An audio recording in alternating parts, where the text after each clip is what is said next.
Hello, Hello. everyone. Yes, we're so excited. I feel like we're giddy little schoolgirls this morning. We're so excited to have everyone here. We're so honored to have you all here, and I'm really interested to see where everyone is joining us from. So if you could pop into the chat, your location, just city, country, whatever works for you. I'm joining us from Denver, Colorado. I see we've got Miami in the house, New York, Boulder. You're my neighbor. We've got Vancouver, LA. Okay, so we're all over the map this morning. This is so exciting. Allie, I am going to kick it to you to get started and welcome everyone to this event. Awesome. Yes. Thank you all so much for being here. We are beyond excited to have you. Again, as Avery mentioned, you're joining from all over the country, perhaps even the world. I'm in Los Angeles myself. It's sunny. So as you sort of see sun streaming into the side and me sort of squinting from the glare, excuse me.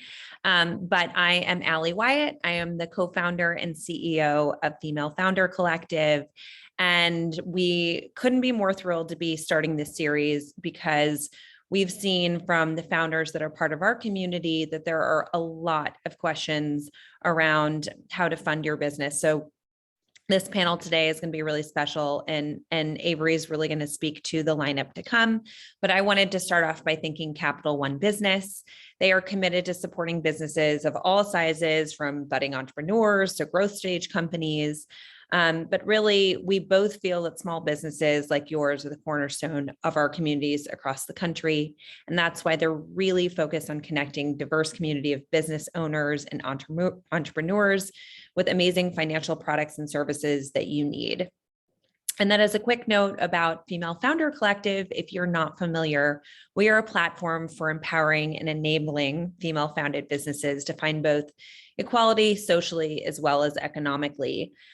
We have a nonprofit, if you're not familiar, that issues grants to different groups of female founders. We actually have a grant live right now, and we're going to be awarding 3 different female-founded businesses $10,000 each. And then you may have seen it, but we have a seal that says FFC that is at point of sale that helps really consumers around the globe to be able to go and see that you are a female founded business and vote with their wallets. And then finally, most recently, we launched a private membership community called the 10th House. And that's our way of really super serving a community of female founders that really want to grow their businesses. And that includes amazing connections by stage, by industry, by geography. It includes resources that we've amassed that are crowdsourced from our community members as well as vetted by us. We have education that Avery oversees, where every single week we have 2 to 3 events for skill building exercises. And we have over 20 corporate partners that equate to hundreds of thousands of dollars of savings when it comes to going out and getting things like your CRM or your payroll software, really whatever you need as a business owner. So we're super excited to have you here. And I'm going to kick it over to Avery to give you a little bit of information about what we are going to be covering today.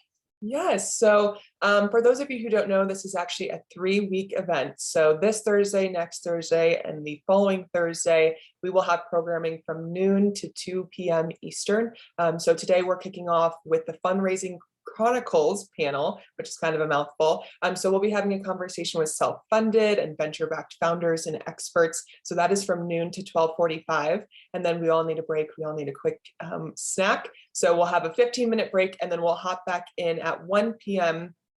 Eastern for a workshop, which is finding the right scaling model for your business. So there's a lot of information in there about or for those who are interested in either bootstrapping or going the VC or angel route, it's really going to give you the framework that you should follow. So we're really excited and again, honored for all of you joining us today and all the information that we're going to be able to provide you. Allie, without further ado, I'm going to kick it off to you to start the panel and have our panelists join us on screen.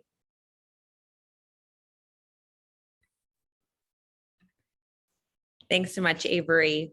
So as Avery mentioned, we have an incredible panel today. We have 3 individuals who come from very different backgrounds, have formed all different types of companies, and been on both sides of the table. And so I'm going to give a quick overview, and then I want to jump right into the questions because we have a lot of really tactical and strategic information for them to share with you all. So Jaime Schmidt is entrepreneur and founder of Schmidt's Naturals. I'm a big fan. It's a global brand of natural personal care products that she started in her kitchen in Portland, Oregon in 2010. And today she's focusing her efforts on helping emerging entrepreneurs pursue their own dreams. She is the co-founder of Color, an investment portfolio that supports modern makers through investments in seed all the way to Series A. And last September, Jaime released her first book, Supermaker, Crafting Business on Your Own Terms, which is a personalized guide on how to put your business on the map. And she can speak to this a bit, but Jaime has exited her business, and I believe it was a 9-figure exit. So it has seen it all and been through sort of every stage of the growth cycle. Hana Jung is the founder and chief connector of Reboot Experiences, which hosts growth accelerators for impact-focused leaders, first-time entrepreneurs, and multi-hyphenate creators to powerfully move through fear, upgrade their mindset, and intentionally build their vision. Reboot Inner Expeditions focuses on deepening connections in 3 key areas: inner power and intuition, to the higher purpose in life, and to global community of compassionate seekers. She is, I think, joining us from Nicaragua today, but she lives between there and Mexico. And she focuses on running a business while simultaneously living life to the fullest. It's sort of goals for everybody here. And then as far as Aika Ho, she is a principal at Acme, where she focuses on digital health and fintech and consumer investments. And her path to healthcare investing was in a large part shaped by a very personal experience where she had a cancer diagnosis in her mid-20s. After a long year of navigating the complex US healthcare system, she developed a mission to better the healthcare ecosystem for patients and providers alike. She's since invested in some of the most game-changing digital health companies. You may have recently seen the news about Tia, which I'm also a proud investor in. Curology, Brightside, and the Pill Club are just a few of her investments. Beyond digital health, she's also invested in other disruptive companies such as Savage and Fenty, who I'm sure you all have heard of as well with the recent news, Billy, Hyperscience, Bit.io, Forte, Brain Trust, and Addy. And prior to her corporate detour, her name is Aika, but it's also Tiffany, and I know her as Tiffany, so excuse me when I call her that, was a serial entrepreneur and built companies. And in 2010, she was named Emerging Young Entrepreneur of the Year by Connecticut Women's Hall of Fame. So these women are very accomplished. Thank you so much for being here. I'm going to jump right into questions so I can turn it over to you. But this is actually for both Jaime and Hana, and that both of you have talked about the importance of setting intention for your business. And Jaime, you specifically speak about examining them. I agree, this is probably the first thing a founder should do when trying to determine their path, but I wanted you both to be able to speak to what you mean by this. Jaime, you go first. Yeah, I'll jump in. I think sometimes, we start our businesses, we have a plan for, where we want to go, but I think it's important along the way to constantly sort of analyze that and step back and think, what is my goal here? And when I say goals, I don't necessarily mean what's my long-term exit strategy or what are my revenue numbers that I'm trying to achieve. It's more, what is my bigger vision here? What is my overall sort of purpose behind this brand? And checking in with that constantly, because it's going to change. I think about, the earliest days of starting Schmidt's and how my plan was to, bring healthy deodorant to my local community in Portland. And then as the company began to scale, that vision looked a lot bigger too. And so then it became bringing healthy products, to the masses and reaching customers who otherwise would never want anything to do with a natural deodorant. So really just sort of checking in with yourself along the way, making sure that your, personal vision aligns with what you see for your business. Absolutely. I totally agree with what Jamie had said. For me, it's about starting from the end goal of what do you really want your life to look like. I think it's not just about the business. It's about like, that's definitely what you do, but it's not who you are. So it's really important to have a clear understanding of what does your day-to-day lifestyle look like and what does it feel like, and then working backwards from there. Because if your ultimate vision for yourself and your company isn't like running a multi-billion-dollar company that's global, then you don't have to choose the venture funding route. If it's much, for me, I've bootstrapped 3 of my businesses, and the lifestyle I've seen for myself is more freedom, personal freedom, and surfing and being able to travel. And for me, like, the bootstrapping route was right for me, but it doesn't matter. There's no better or worse. It's just like, make sure you're clear about what you want to, what the end result will be, and then working backwards from there. I love that so much, because I think oftentimes founders don't sort of sit back and take that time to determine what they want out of it, and what really they want their role to be as the company scales. Aika, you have a very rich background of experiences, from the nonprofit sector to banking to running your own for-profit to tech. And you also wrote your thesis on VC decision-making at Yale. So I wanted to start off asking you how a company really knows that they're venture backable, right? And any suggestions on what businesses should first do to understand the right source of funding. And can you maybe give us some examples of founders that haven't been right for VC in the past, and why? Yeah, I mean, I think this is one of the big questions that any entrepreneur would probably want to ask herself before figuring out what is the path of the business for the next, call it 5 to 10 years. It really comes down to whether or not you want to build a high growth versus normal growth company. And I'll go into detail what that means. Just to give you a little bit of perspective of what venture investors are looking for, the way that venture investors make money is that, say they invest in 10 companies, they're banking that 9 out of those 10 companies are going to fail. So that 1 out of 10 company needs to be able to return the whole fund. So if I have a $100 million fund, and I'm investing, call it, in 10 different companies, right? $10 million each, $90 million are going to be written off. And one company needs to get so big that that $10 million investment that I initially invested can return 100 million or more. So that is the mindset of how VCs invest, and that trickles down to the types of companies that we're looking for. So on the one hand, VC investors are looking for companies that can scale really, really, really big in a very short time period. So I want to invest in a company that can grow 10x at least within, call it 5 to 7 years, right? From the initial investment to when the company exits. And a couple of things to think about as you figure out whether or not venture is the right path for you from a funding perspective is the reason why some of these companies are able to scale so quickly is because they're not running a profitable business. They're taking whatever profits that they have and reinvesting it in growth because they're trying to scale really fast. So you are in the red for pretty much the whole life cycle of the company until really the very end when you're about to exit. In that regard, I call VC as a drug. Once you take VC money, you have to keep taking VC money because you're fueling this growth. You are not profitable. You need every, probably call it 18 to 24 months, you need to raise another round of funding to be able to fuel that growth.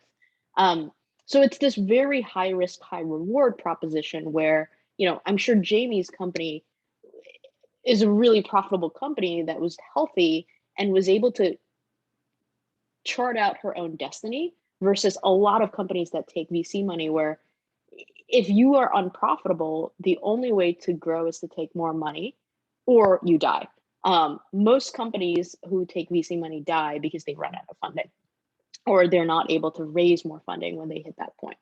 And what that means as an entrepreneur, as you take more and more money across the life cycle of your business, is that you're going to lose more equity in the business.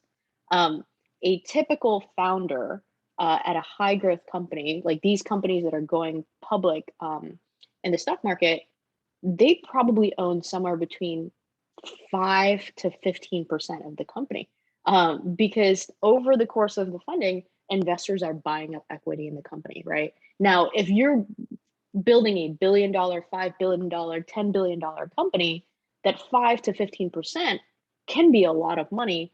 But for the most part, when we talked about the statistics in the beginning, only 1 of 10 companies ever get to that point. I would say it's probably even fewer than 1 out of 10.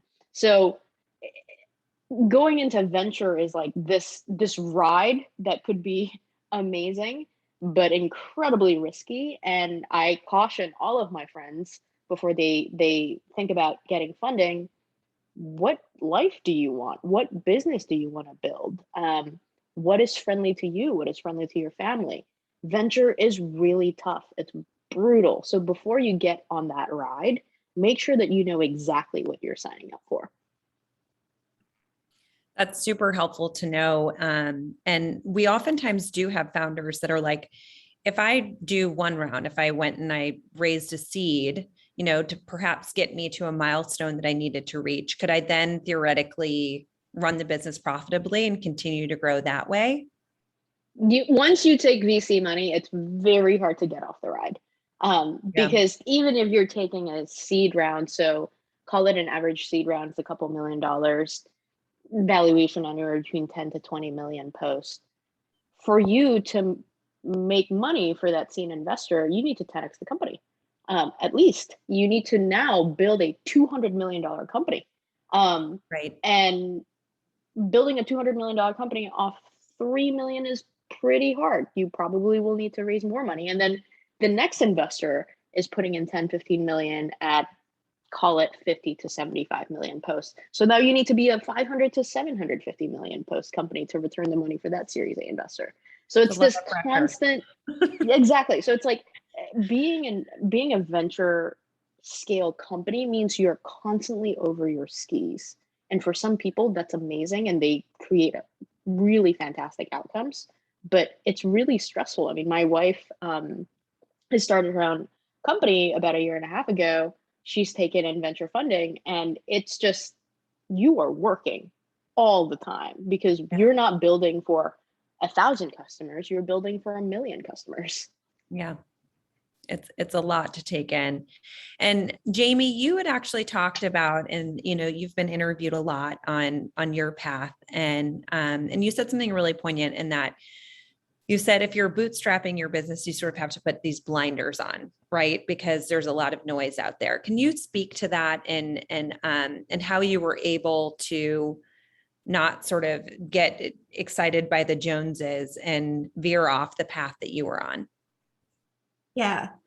I mean, the stories that get headlines today are the companies that are getting funding, right? It's a sexy story. The press is excited to talk about, X company raised $200 million.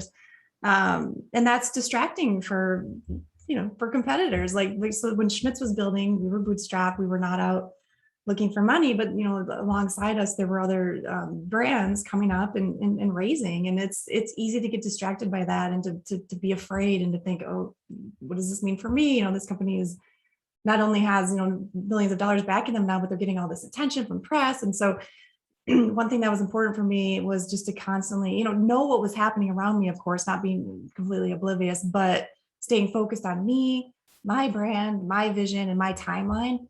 I started my first few years of Schmidt's were slow. I worked alone for the first 2 years at the farmers markets. I had no team. I was still figuring out if I wanted to be an entrepreneur and what that would look like for me. And so a slow start really helped me ease into being an entrepreneur, because it's life changing and everything is thrown off suddenly in your life. And so I encourage people, if you have that luxury or that ability, I guess, to start slow, to do that. And then with that slow start, I naturally fell into bootstrapping. I wasn't rushing to meet milestones and needing VC money to get there. I was, looking one day ahead and thinking, okay, what's right in front of me? What can I do? And how can I self-fund that? To be frank, I never sat down one day and said, do I want to bootstrap this or do I want to raise money for it? I was too naive to what that even meant at the time. And so it was more just not looking too far ahead and thinking, you know, what's my next goal for this business? And then naturally that turned into bootstrapping. And so it was recycling the profits. So I'd, you know, make money off of my online sales and put that money right back into the business. And when you have VC money, I think it's tempting to start throwing cash around in places that aren't necessarily critical, especially in those earliest years. I'm not a proponent of raising money, or excuse me, I'm not a opponent of raising capital. I'm an investor today. But I think it's especially in those earliest years to really consider if you have that opportunity to self-fund. And I think I went off track a little bit, but did I answer your question? Yeah, no, I think that was super helpful. And we're going to get into the sort of brass tacks of how do you actually build a business without VC funding, because it is very challenging. And I think a lot of the people that are here today are like, well, great, I don't want VC because I don't want to be in it for 10 years and don't want to have that pressure. But then what does that mean? How do I pay myself? How do I sort of navigate that? Hana, you've actually had a really great journey in that you've started these businesses and then exited them because you're like, listen, I don't really necessarily want to run it. But you've actually built a tech product and bootstrapped it, which is crazy, right? Because one would think, of course, that's the VC path. Can you speak to the process of creating an MVP? And for people who are listening who don't know what that is a minimum viable product, and how you were able to do that without initial capital? Yeah, sure. Just a little bit of background for people who really don't know my story. Like my background was in marketing and in tech and project management. So I had some sort of loose idea of like how tech products are built. So wasn't going into it completely blind, but when I got super burnt out in New York, I did something crazy and worked on a boat. And I had the benefit of having knowledge of a very niche industry, luxury yachting. Most people are like, what is that even about? And I had the benefit of having firsthand experience in that weirdly niche industry and like the hiring process, the firing process, and also having some technical background and project management background. So I luckily didn't have to hire out that piece. The gap was I did need to hire a small development company and to validate it. Like I'm a big fan of spend as little money as possible to get it to an ugly but somewhat functioning version, and then pivot. I knew going into the first iteration of my mobile app that I would eventually have to update it and make it even better and user friendly, but I needed to get it into the wild to see how real people interact. And even though I did my market research and I spoke to the captains and even had firsthand experience and knowledge of the process, there's always a disconnect between what people say they want and how they actually behave. So I basically used it as a first point of reference, a hypothesis, if you will. And then I went ahead and invested $10,000 of my own money to hire a small team and quickly get something dirty and functioning out there. It wasn't my most beautiful thing. And I feel like the saying goes in the startup world is if you're not slightly embarrassed by your first iteration, you launch too late. And that's totally true. I was very embarrassed, but it worked. And then what I realized within even the first 9 months, was the feedback that I was getting, and they were asking for different features, and some features that they did ask for they weren't using. So then I went and iterated again and was able to launch 2.0 within 6 months, which is pretty rapid for any tech product. But because I had the working foundation of it, I was able to then build on it and make little pivots along the way. So it allowed me to scale it that way. So that was my process. And again, it's all about what's the minimalist way to spend as little money as possible to give them what they want before making it perfect. And I know as women, we are such perfectionists. And I think that really holds a lot of people back because they're like, oh, well, I want to wait till it's absolutely perfect. You're obsessing about the colors and the buttons like you're Steve Jobs or something. But, at the end of the day, it just needs to work. And it needs to answer their needs. And then if it doesn't, you can iterate and you can always make it perfect. And you can approach it more from this product, this business will evolve. And once you accept that, you sort of allow yourself to release some of the need for perfectionism. I hope that helps. Yeah, I'd love to just piggyback on that because Hannah, you're completely speaking my language. I made a post yesterday on Instagram, this idea of, this perfect product, but perfect is so subjective, and what we think is perfect, our customers might have a completely different idea of. And so it needs to be good enough, and you need to be confident, but there needs to be space to innovate and make it better and listen to our customers. And so that is 100% my experience too. So glad you touched on that. Yeah, 100%. I'm going to go to a question that I have about, the tactical ways you're able to fund yourself in bootstrapping. And then I want to have that for Jaime and Hana specifically. And then I'm going to pivot over to you and talk about what that looks like in the VC route. But now that we're getting a lot of questions around, how does this work? Do you pay yourself a dividend? But Jaime, you've actually talked about the importance of being smart with your money, and it's obviously something you have to do no matter which path you choose. But can you actually talk about some actionable ways you were able to, you prepared for things to go awry in your business from a funding perspective, but then also how did you think about, and this is for both you and Hana, how did you guys think about paying yourself and making a living when it came to continuing to grow the business so slowly, perhaps? Yeah. I mean, I'm fortunate. I grew up in a very frugal Midwest household. My parents always taught me the importance of saving and, being selective in how we spend. And it used to be annoying to me as a kid, but now looking back, I appreciate that. So I had that in me, which was helpful. But there were certain things, like, as I mentioned earlier, I had a slow start, and that allowed me to have a couple side jobs in the first couple of years, which I think was critical. I see that now as the seed money for my business. So rather than taking investor money, I was working jobs to fund the company. And I was really intentional about the type of jobs I was taking. So I wanted to find work that was relevant to Schmidt's. And so that meant working at some local retailers that were selling my product, so I could see customers interacting with the product. I worked for an e-commerce company that where I was curating other natural products. So that gave me some insights into the industry. So definitely the side jobs until you feel ready to pull back. Also being very intentional and strategic in how we hire. It's tempting to just bring on a lot of people because we want the help. But every hire, especially when you're bootstrapping, really needs to count. So maybe it's starting somebody. My first hire, my plan was to have him on 5 hours a week. But then within a couple of weeks, he was full time. But I was being very, very cautious about that and not committing to bringing on full time people. No C-suite. That was not even in my thinking as a bootstrapper. Yeah. And then just making sure that everything you're doing is resulting in sales for your business. So looking closely at your marketing spend, and are your ads actually converting to customers to using your product, and just staying, keeping close eyes on all of that is key.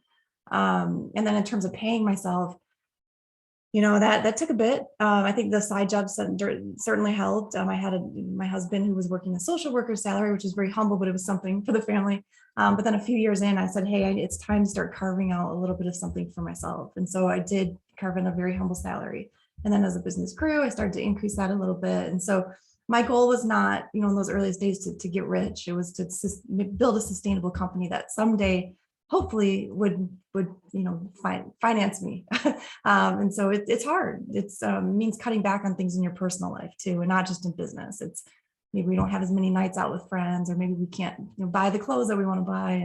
And so definitely being willing to sacrifice and cut back in certain parts of your life.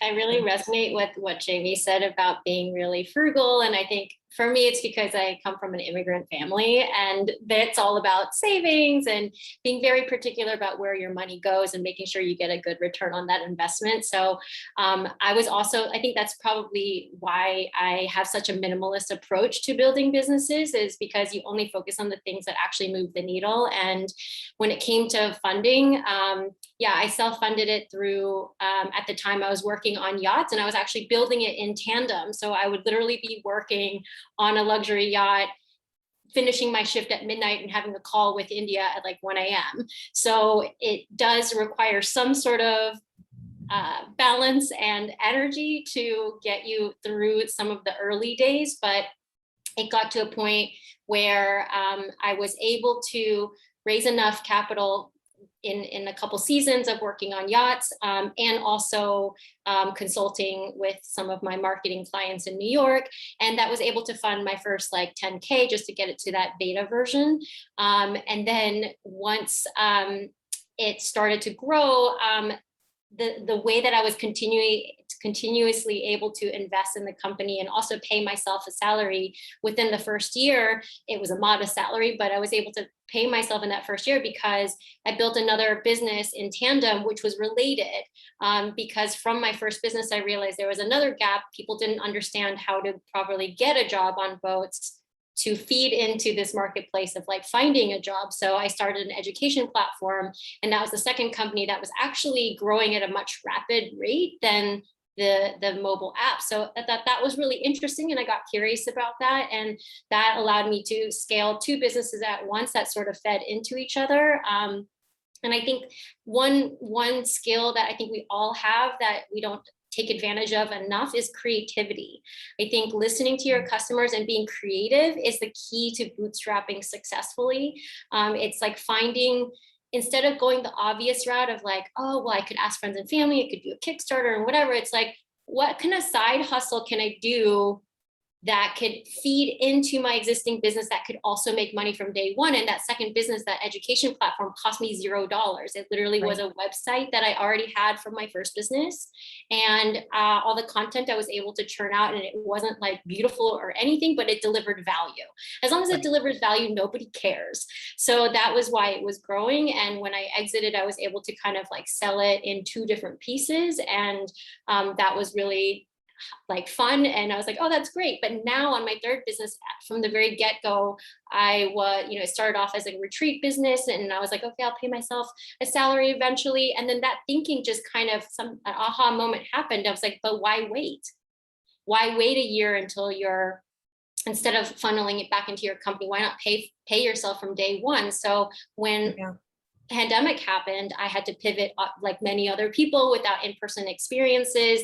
I started offering, group coaching and online, consulting, and, created transformation and created profit from day one. And I think that's the key, is like, if you could do that, like basically minimize from the idea to payment in as short a span as possible is kind of the fun way to do it, and a more sustainable way to do it, then you're not waiting forever to see that return on investment. You can see it right away and try to get it to that point as soon as possible. And then you can always iterate and evolve it. Such valuable advice.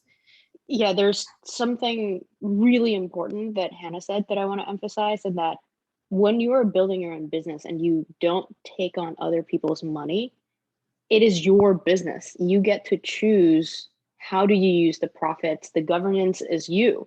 Whereas when you start taking other people's money, investors' money, it's not just you making the decision anymore. It's not just your own interests, right? So the conversation, there are a lot more people in the kitchen. And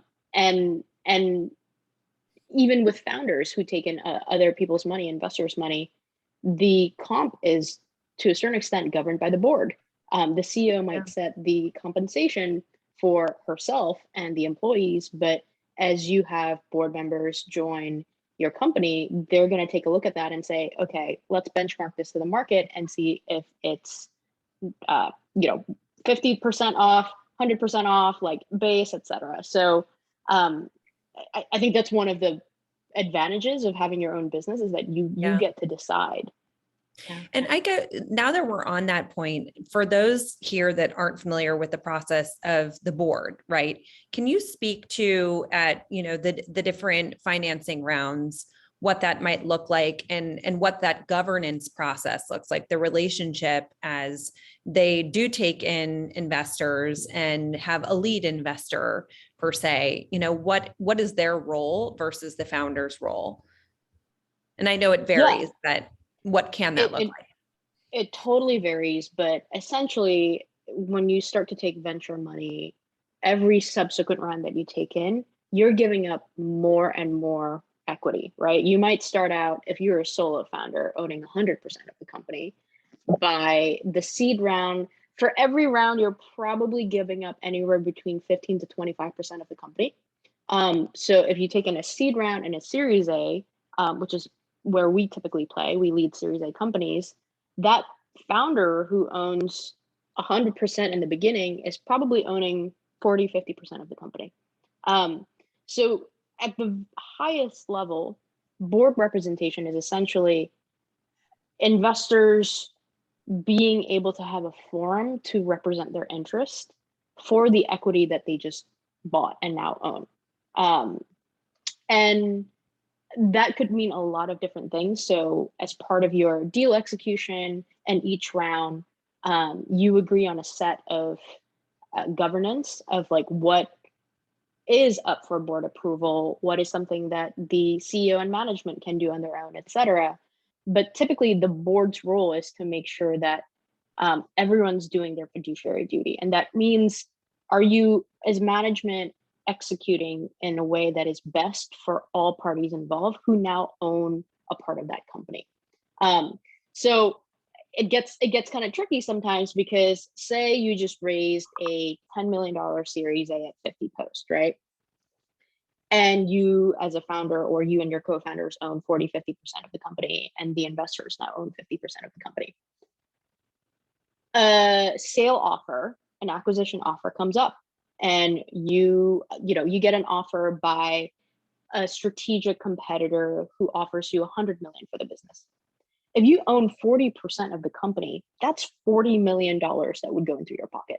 That is a lot of money. I mean, that's intergenerational wealth for a lot of people.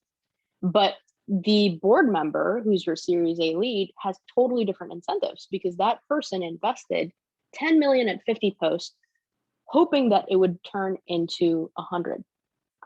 So you would need to hit kind of a 500 million at least post valuation for that investment to be considered a good investment for that investor. So now you get into this interesting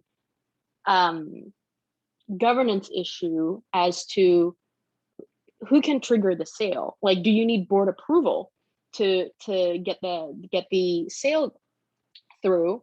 And more likely than not, that investor is going to say no. Like, we want this business to grow much bigger before we sell. So that's sort of the tricky part when you start having investor money, because most of the time, like, 10, 20, 30, 40, $50 million is a lot of money for people. For investors, it's not. We want to make so much more money than that. And if you had owned 100% of your company, you could immediately make that decision for yourself. Yeah, it's a real sort of release of control that I think a lot of founders don't necessarily take into account. As far as the in-between, Aika, like when you're thinking about your financials or sort of leading up into your first round, right? What typically are you looking for from a financial perspective in the sources and uses of capital? And what I mean by that is it an 18-month runway? Is it a 24-month runway? Like coming out of COVID, do you want to see a better cash cushion? And how do you think about how founders are presenting how they're going to be using the investment dollars that you're ultimately going to be giving them? Here's the crazy thing about venture. The first money that you're taking in, your pre-seed round, your seed round, you typically have nothing. You have yourself, maybe a co-founder, maybe a deck.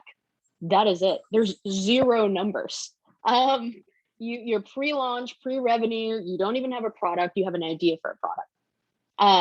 So you don't really have to you don't have to launch a business before raising that funding, right? Now, you're probably looking to have a team that can execute for the next 18 to 24 months, whatever will get you to the Series A milestones. And for every business, that's going to be different depending on the kind of sector and product or service that they have. But this is where what venture investors invest in is really governed by how much capital needs to be expended for you to hit product market fit. If you think about most venture investors, they're investing in software businesses because software businesses are really cheap to start up. You have maybe server costs, which is now really cheap thanks to AWS. you have some engineers, you're not investing in real estate or brick and mortar or actual physical goods. So you actually don't need that much money to get off the ground. And then once you have a product, it's evergreen, right? If you have a software product that's already built, the difference between serving a 10 customers versus a million customers is not that different. You may have infrastructure around customer service and HR and all those things, but it on the product delivery itself, it doesn't really change much. Whereas if you're building something physical, you have embedded variable costs. That's like your cost of goods. So that's why in venture, most VCs will invest in software, but part of the reason for that is because the cost to get to your product market fit is so low compared to physical goods. Thank you. Super, super helpful. We have 5 minutes left, and I want to, there are so many amazing questions coming in. I kept repeating the same accidental thing to you all, but what I meant to say is keep them coming. We're going to do our best to address them. I do have, some final things I definitely want to get in from Jaime, because now you have perfect 2020 hindsight, right? And looking back on your journey, you sold your business. And is there anything that you would have changed in the funding process, maybe taken in a little bit of cash? And then we do have some questions from the group and around the fact that if you are bootstrapping and it's going really well, and maybe you need a little bit of cash infusion, what could a route look like for that? So I'd love for you to speak to some of the things you perhaps did along the way to give yourself a little bit more of a cushion and sort of an acceleration. And if you would have changed anything in the journey that you did have. Your first question on looking back, what I might have done differently, I think there's value in building relationships with potential investors, even if you don't end up going that route. I didn't take the time to think, if I do need an infusion of capital, who would I go to? And so I think it's important for companies, because you're going to get to a point where it becomes urgent. And that happened to me, and I'll tell you where that went. But basically, knowing if I do want to take on investors, who would I go to, and start building those relationships, because that all takes time. I got to a point, Schmidt's had launched in mass retail. We were on the shelves of stores like Costco, Target, and Walmart. And I had so much money tied up in inventory that I was running out of capital. And it happened pretty quickly. And I had probably didn't put enough forethought into how was I going to finance this thing. And so, we did start entertaining conversations with VCs, hedge funds, and different investors right around the time that Unilever came and showed interest. And so we were so close to pulling the trigger on partnering with some different investors, and we're sort of waiting it out to see what had happened with the Unilever partnership. And so, fortunately, we were able to time it out where we didn't have to make those partnerships. So that's definitely something I think that's important. But along the way, I took out a couple lines of credit, which were definitely valuable for me. There's sometimes you can get specific lines of credit for things like a certain PO, or maybe it's to fund some equipment or whatever it might be. But definitely talk to your bank and find out what your options are there, and have a plan. I think that's the biggest takeaway from building my business with everything that I went through, was just to make sure you have backup plans. And even if you think you're going a certain route, like if that fails, what are you going to do? What are your options? And then Hannah, my question for you, you had talked about the difference between being a CEO and a founder. And I think that's a really important distinction that probably a lot of people will want to understand the answer to. Can you speak briefly on what you mean by that? And we will try our best, by the way, everybody, to be tracking your comments and see if we can come back ultimately and answer them, but we only have a couple minutes left. So. Sure. So for me, the distinction between founder and CEO is I consider myself more of a founder. I'm really good at taking a company or a business from 0 to 1, but I don't really feel passionate about 1 to 2, because it's just not my zone of genius. It's not the way I want to, it doesn't really integrate with the way that I live and designed my life. I do have a small team, but it's still not the CEO of like thousands and thousands of employees. And I just don't want that kind of thing. And that's totally okay. I think a lot of people force themselves into, well, if I'm a founder, I have to be CEO, but that's not always the case. You can always hire on or even have a partner later on as the business matures. But for me, I specifically enjoy the process of creation and iteration. And I love that. I get a kick out of that. And it's okay to accept that that's who you are and that's where you are. I don't think you should force yourself either way to be a founder or CEO, but that's, to me, the distinction is recognize what you enjoy about the process and then fully embrace that, because only then are you able to move through your business decisions through that lens. Because every time I created a company, I kind of built the first 2 companies I've already built with the idea that I would eventually sell it. I saw myself as a serial founder. I see an idea, I see a market fit, I build it, get it to a proof of concept, get it to scale, and then sell it. And that's what works for me. This current business, however, is a little bit more personal with Reboot. It's focused on helping people do exactly what I did, which is to launch businesses in a very minimal way, get clear about themselves, find inner alignment. And that's what we talked about at the very start, about finding that like end goal and then reverse engineering it. And part of being a founder is really embracing that creative aspect. Whereas for me, a CEO is a lot of it is communication, making sure things are flowing. And if you really enjoy the more coordination aspects of it, having the bigger vision, but also like having multiple moving pieces going at once, it's like the difference between the one orchestrating the symphony is more of the CEO, and the founder is, the one back there, like, playing the violin and like fiddling around with it and making sure like it's doing something cool and unique. So that's the distinction that I'm making. Thank you. And then Aika, everybody's asking, any books, anything that you would suggest reading to sort of close this out that they can walk away with? And I know Jamie will want to make sure we know your books so that everybody can go out and grab that. But yeah, get Jamie's book first and foremost. I think a couple of books that are really good. One is 0 to 1 by Peter Thiel. I think if you're thinking about venture, that's always kind of a very good primer of this world. And there's a venture funding book specifically that talks about all the mechanics. Let me look up. It has like a very vanilla title, Venture Deals, by Brad Feld.